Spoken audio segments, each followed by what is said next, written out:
Highways మన ఆంధ్రప్రదేశ్లో విజయవాడలో నిన్న జరిగినటువంటి డాక్టర్ ఇంటిలో నలుగురికి సంబంధించి హత్య, ఒక అతనికి సంబంధించి ఆత్మహత్య. పోలీసులు విచారణ చేసిన తర్వాత డీటెయిల్స్ మొత్తం కూడా బయటపడిన తర్వాత ఒరే భగవంతుడా, ఈయన డాక్టర్ మన దగ్గర కూడా కింద కామెంట్లు పెట్టినారు. గరుడపురాణ ఎస్పీ ఛానల్లో పెట్టినట్టున్నా కామెంట్లు కూడా చాలామంది పెట్టారు. ఆయన చాలా మంచోడండి అని. తెలిసిన వాళ్ళు కూడా అడుగున్నా, ఆయన చాలా మంచోడట. అతను చనిపోయే ముందు ఏం చేశాడు అన్నది ఒకసారి మనం చెక్ చేసుకుంటే ఇంత జాగ్రత్తగా ఉన్నాడు. కనీసం మరి వాళ్ళ అన్నని ఎందుకు హెల్ప్ అడగలేదు అన్న ఫీలింగ్ మీకు వస్తుంది. వాళ్ళన్న మంచి ప్రొఫెషన్లో లీగల్ రిలేటెడ్నే హైదరాబాద్లో ఉన్నాడు. వాళ్ళ చెల్లికి మ్యారేజ్ అయింది. వీళ్ళ నాన్నగారేమో చనిపోయినారు, బట్ గతంలో ఈ విజయవాడకి సంబంధించి ఏసీబీగా చేస్తున్నారు. So well educated family.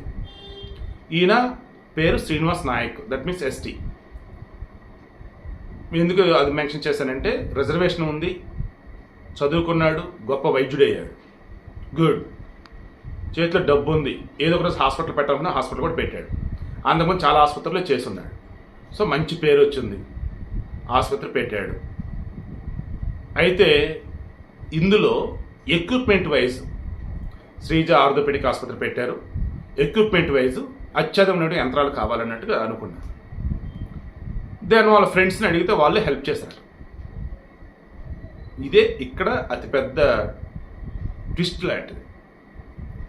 Help చేశారు కదా, దెన్ హాస్పిటల్ రన్ అవుతుంది కదా. అన్ఫార్చునేట్లీ ఈయనకి మంచి పేరున్న చుట్టుపక్కల ఆసుపత్రులు ఎక్కువ ఉండటంతో ఈడకు వచ్చే జనాలు అంతగా రావడం వల్ల సర్జన్ అయినా, ఆర్థోపెడిక్ సర్జన్ అయినా, ఎముకలకు సంబంధించిన వైద్యుడైనా, దెన్ ఏమవుతుంది, నెమ్మదిగా బర్డెన్ పెరిగిపోతుంది. ఎక్విప్మెంట్ అవన్నీ మెయింటెనెన్స్ చేయాలి, ఉద్యోగులకు జీతాలు ఇవ్వాలి, బిల్డింగ్ రెంట్లు చాలా ఉంటాయి కదా. ఇట్లా అప్పుడు మరలా మెయింటెనెన్స్ కోసం అప్పులు చేయాల్సి వస్తుంది. లాభాలు రావట్లా. తన డ్రీమ్ అయినటువంటి ఆసుపత్రిని అయితే ఎస్టాబ్లిష్ చేశాడు, ఫ్రెండ్స్ దగ్గర అప్పులు తీసుకొని ఉన్నాడు, ఇంకేం చేయాలి. దెన్ వాళ్ళ ఫ్రెండ్స్ ఈయన ఆసుపత్రిలో 90% వాటా తీసుకున్నారట. ఇప్పుడు ఆసుపత్రి నాకు డ్రీమ్ పెట్టుతాం, నేను పెట్టా, నా ఫ్రెండ్స్ సపోర్ట్ చేయండి రా, ఎక్విప్మెంట్లు ఎవరన్నా వాళ్ళు ఇచ్చారు. 1 year అయింది, హాస్పిటల్ రన్ అవ్వట్లేదు, అప్పులు పెరిగిపోతూ ఉన్నాయి కదా నీకు, సో మాకు కొంత షేర్ ఇరా, దెన్ మేము నీకు ఇచ్చిన డబ్బులు ఏవైతున్నాయో ఆ ఎక్విప్మెంట్ అవన్నీ ఉన్నాయి కదా, సో అందరిది అవుతాయి, ఇంక నువ్వు డబ్బులు ఇవ్వాల్సిన అవసరం లేదు, ఇంకా hospital business no doubt, okay, hospital బిజినెస్ని పెంచుకునేలాగా ఏర్పాటు చేద్దాం, ఏదో చేద్దాం అన్నట్టుగా ఆలోచించాలి. అలా చెప్పాలి. అలా చేయలేదా? మనకు అందుతున్న సమాచారం మేరకు ఆసుపత్రులు ఎక్కువ షేర్ వాళ్ళే తీసేసుకున్నారు. ఇతని షేర్ వచ్చేసి జస్ట్ 10%కి మార్చేసుకున్నారు.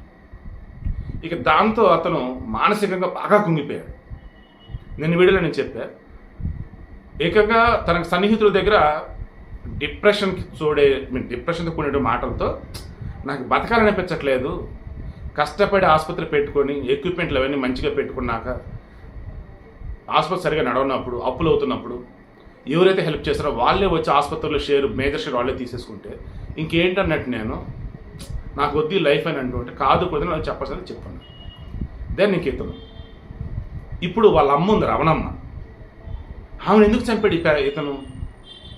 వాళ్ళ అన్న ఉన్నాడుగా, సరే చెల్లి పెళ్ళైంది, అత్తారింటికి వెళ్ళిపోయింది, వాళ్ళ అన్న ఉన్నాడు కదా, మరి వాళ్ళ అన్న దగ్గరికి వాళ్ళ అమ్మను పంపాల్సింది కదా, పంపలా. సరే ఇతను చనిపోయాడు అనుకుందాం, ఆత్మహత్య చేసుకొని, నా కుటుంబం అనాథలు అవుతారని ఎందుకు అనుకుంటా అసలు ఇతను?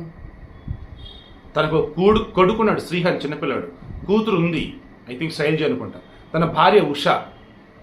చూస్తానికి వాళ్ళు ఎడ్యుకేటెడ్ లాగా ఉన్నారు అండ్ డబ్బు కూడా ఉంది. ఇక అప్పులలో వచ్చి మీద పడేదని చేస్తారంటానికి ఏముంది? మనిషి చనిపోయాడు కదా, అండ్ వాళ్ళు అన్నట్టు లీగల్గానే ప్రొఫెషనల్ ఉన్నాడు కదా, వాళ్ళు చూసుకునేవాళ్ళు కదా. యాక్చువల్గా అసలు ఒక్కరిని చంపడం కూడా తప్పు, నో డౌట్ అబౌట్ ఇట్. ఒకవేళ ఇతను చనిపోయాడు, ఇతని భార్య మీద అప్పులలో పడతారంటే అంటే నువ్వు కట్టమ్మా అదే నేను అంటారు అనుకుంటే, మరలా చెప్తున్నా, ఎదుటోడిని గిచ్చడం కూడా నేను ఒప్పుకోను కొన్ని సందర్భాలు. అటువంటి చంపడం ఇంపాసిబుల్, అసలు ఒప్పుకునే ఛాన్సేలా. ఇక్కడ ఇతని క్వశ్చన్లో ఆలోచిద్దాం. డిప్రెషన్లో ఉన్నాడు. నేను చనిపోయాను, ఆ తర్వాత నా కుటుంబం అనాథలు అవుతారు, అలా వద్దు అనుకున్నాడు.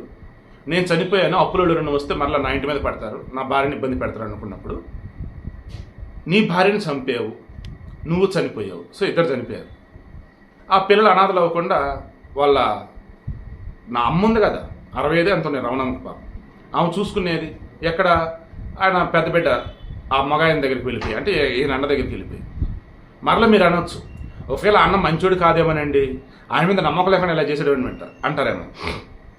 ఇతను చనిపోయే ముందు నా చావుకు ఎవరూ కారణం కాదు, నాకు నేనే కారణం, నేను చనిపోతే నా కుటుంబం ఎక్కడ అనాథలు అవుతారని చెప్పేసి భావించి అందరిని చంపి నేను తర్వాత చనిపోతున్నా అని అందరిని ఎక్కడో అక్కడ చంపేసి, ఆ తర్వాత మరలా ఏం చేశారు తెలుసా, ఒక లెటర్ రాసుకొని ఆ లెటర్లో వాళ్ళ అన్నకి రాశారు. లెటరు నగలు, ఆ డబ్బు, తర్వాత ఆస్తి పత్రాలు, డాక్యుమెంట్స్ ఇవన్నీ కూడా ఒక బ్యాగ్ లాంటి దాంట్లో పెట్టి, ఆ బ్యాగ్ కారులో పెట్టి కారు లాక్ చేసి, ఆ కారు తాళాలు అండ్ వాళ్ళ అన్నకు రాసిన లెటర్ తీసుకెళ్ళి ఎదురు ఉంది కదా గురునానక్ కాలనీలో కొంచెం ఇండిపెండెంట్ హౌస్లు ఉంటాయి అన్నమాట ఎక్కువ. సో ఆ గురునానక్ కాలనీలో వీళ్ళ ఇంటి ఎదురు ఉన్నటువంటి ఇల్లు ఉంది కదా, ఆ పోస్ట్ బాక్స్ లాంటిది అందులో వేశాడు. ఏవి, వాళ్ళ అన్నకు రాసిన లెటరు, ఆ తాళాలు అందులో వేశాడు. అంటే వాళ్ళ అన్న అంటే నమ్మకం ఉంది, గౌరవం ఉంది. దెన్ మరి వాళ్ళ అన్నకి చెప్పి సెటిల్మెంట్ చేసుకోవాల్సింది కదా. సరే సొంత హాస్పిటల్ తేడా కొట్టింది, పెద్ద హాస్పిటల్ వేరే దాంట్లో చేసుకోవాల్సి మంచి నేమ్ ఉన్నప్పుడు. బిడ్డలయ్యా, ఒక డాక్టరే అండి, ప్రాణం పోస్తావే నువ్వు, మరి అటువంటిది సొంత బిడ్డను ఎలా చంపావు, భార్యను ఎలా చంపావు, కన్న తనని ఎలా చంపావు, నువ్వు చనిపోతే వాళ్ళ ఎట్టన్నది అవుతారని అనుకున్నావు. ఫీలింగ్ వెరీ వెరీ బ్యాడ్ అండి. పోలీసుల విచారణ కూడా తెలియదు ఏంటంటే ఇతను మంచివాడే, అన్ని చోట్ల ఇతను మంచి గుడ్ విల్ ఉంది. ఇతనికి చిన్నప్పటి నుంచి చదువుకునేటప్పుడు కూడా డాక్టర్ అవ్వాలి, సొంత హాస్పిటల్ పడిన డ్రీము. అలా 1996లో Guntur medical college, so Guntur medical college వచ్చేసి టాప్ అన్నట్టు. అందులో మరలా 1996 ఆ సమయంలో అంటే ఎంతో మెరిట్ ఉంటేనే అక్కడ రాదు. ఇందా స్టార్టింగ్ ఎస్టీ అన్నాను, ఒక రిజర్వేషన్ కేటగిరీలో వచ్చినా he proved himself as eminent person. నేను ఎప్పుడు అదే చెప్తా, రిజర్వేషన్ ద్వారా సీటు పొందడం కాదండి, ఆ పొందినటువంటి సీటునో వచ్చిన ఉద్యోగాన్నో మనకు అర్హత ఉందని మనం ప్రూవ్ చేసుకోవాలండి అన్న. సో ఈ ప్రూవ్డ్, సో మంచి మెరిట్తోనే బయటకు వచ్చాడు, ఎంబీబీఎస్ అయిపోయింది, ఆ తర్వాత మరలా ఎంఎస్ చేశాడు, సర్జన్ సంబంధించి ఆర్థోపెడిక్. దెన్ దాదాపు 13 సంవత్సరాల పైగా పెద్ద పెద్ద ఆసుపత్రి చేసి మంచి పేరు వచ్చింది. నేను సొంత హాస్పిటల్ పెట్టాలనుకున్నాడు, పెట్టాడు, బట్ సరిగా నడవట్లా. అప్పులు ఇచ్చిన వాళ్ళు ఫ్రెండ్స్ అయినా సరే షేర్ అన్నారు, ఓకే తీసేసుకున్నారు. అది నా 10% నాకేం వద్దురా మీరే తీసుకోండి అని చెప్పి వదిలేసే, ఉన్న అప్పులు ఎక్కడ తీర్చేసేయండి, ఇంక వేరే పెద్ద ఆసుపత్రి ఎక్కడొచ్చాడు జాయిన్ అవ్వండి. ఇది కాదండి ఒక డాక్టర్గా ఉండి చేయాల్సింది. డబ్బులు, నగలు, ఆస్తి, డాక్యుమెంట్స్ అన్నీ పెట్టి కారులో పెట్టి వాళ్ళ అన్నకి ప్రేమగా లెటర్ రాసి కారు కీస్ తీసుకెళ్ళి లెటర్ తీసుకెళ్ళి ఎదురు డబ్బాలో పెట్టి ఇంత జాగ్రత్త పడ్డాడివి, నీ జీవిత సంబంధించి ఎందుకు జాగ్రత్త పడలేకపోయావు అండ్ అతని గురించి అంత మంచోడు మంచోడు అంటావు. ఎంత మంచోడైనా సరే ఇంత దారుణంగా ఆలోచించాలి. చేతులకి మరి దండం పెట్టి మరీ చెప్తున్నా, చనిపోవటం కాకుండా ఆప్షన్స్ ఉంటాయండి, అవి ఆలోచించండి.